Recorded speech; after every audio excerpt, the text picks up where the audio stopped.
News Only 24. News Only 24. অসম্ভবকে সম্ভব করার নজির রয়েছে অনেকেরই। পারব না এই কথাটাকে অসত্য প্রমাণ করে দেখিয়েছেন বাংলার জঙ্গলমহলের প্রত্যন্ত অঞ্চলে বাস করা একটি ছোট্ট মেয়ে সংস্থিতা। জঙ্গলমহলের ছোট্ট মেয়ে সংস্থিতা এক অভাবনীয় প্রতিভার পরিচয় দিয়েছেন, যার দ্বারা সে শুধু খ্যাতি অর্জন করেছে তা নয়, নিজের নাম ওয়ার্ল্ড রেকর্ডে তুলতে সক্ষম হয়েছে। তার প্রতিভা হলো মাত্র 15 মিনিটে পিস জিগসাও পাজল পুরো বিশ্বের মানচিত্র সমাধান করে ফেলতে তাকে কোনো বাধার মুখে পড়তে হয়নি, যা দেখে কার্যত অবাক সকলেই। ঝাড়গ্রাম জেলার বেলপাহাড়ি এলাকা থেকে এই প্রথমবার বিশ্ব রেকর্ড গড়ল ছোট্ট সংস্থিতা। সে ঝাড়গ্রাম ওয়েস্টার্ন হাই স্কুলের ক্লাস 1-এর ছাত্রী। এই বয়সে এসে এত বড় প্রতিভার অধিকারী হওয়া সত্যি অদম্য চেষ্টা ও জেদের ফল। তার বাবা সত্যজিৎ মাহাতো পেশায় স্বাস্থ্যকর্মী, মা ঝুমা পাইন অঙ্গনওয়াড়ি কর্মী। তার এই সাফল্যে বাবা মার পাশাপাশি খুশি পরিবার পরিজন সহ সবাই। শুধু ওয়ার্ল্ড বুক অফ রেকর্ডস নয়, এর পাশাপাশি ইন্ডিয়া বুক অফ রেকর্ডসের ইন্টারন্যাশনাল সহ এশিয়া বুক অফ রেকর্ডসেও তার নাম রয়েছে।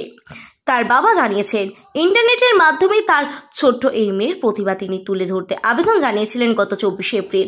সমস্ত তথ্য খতিয়ে দেখার পর গত 10 মে ইমেলে মারফত তাদের জানানো হয় তার মেয়ের এই প্রতিভার জন্য তার নাম বুক অফ রেকর্ডসে উঠেছে। আর যা শুনে নিজের কানকে বিশ্বাস করতে পারেননি তার বাবা। গত 28 মে কুরিয়ার সার্ভিসের মাধ্যমে এই পত্র বাড়িতে পৌঁছতেই খুশিতে ফেটে পড়েন গোটা পরিবার সহ এলাকার মানুষজন। তার এই কৃতিত্বের জন্য কম খ্যাতি লাভ করেনি এই ছোট্ট মেয়ে সংস্থিতা। নমস্কার, আমি সংস্থিতা। আমি 15 মিনিটসের মধ্যে 108 piece world map jigsaw puzzle complete করতে পেরেছি। এই জন্য আমি ওয়ার্ল্ড রেকর্ডটি করতে পেরেছি। আমি খুব খুশি হয়েছি। আমার বাবা মা ও পরিবার খুব খুশি হয়েছে। আগেও আমি India book of record, international book of record, Asia book of রেকর্ডেও নাম তুলতে পেরেছি। ধন্যবাদ।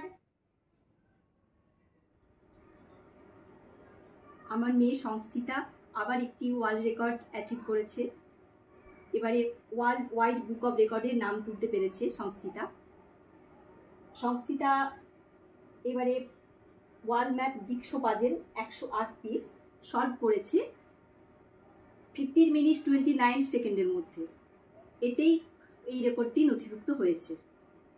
আমরা খুব খুশি হয়েছি এবং আমরা খুবই গর্ব অনুভব করছি। সংস্থিতা এভাবে এগিয়ে যাক, আপনারা সবাই আশীর্বাদ করুন সংস্থিতাকে, যাতে ও আরও অনেক দূর এগিয়ে যেতে পারে। আমি খুব খুশি হয়েছি। আমরা সবাই খুব হ্যাপি।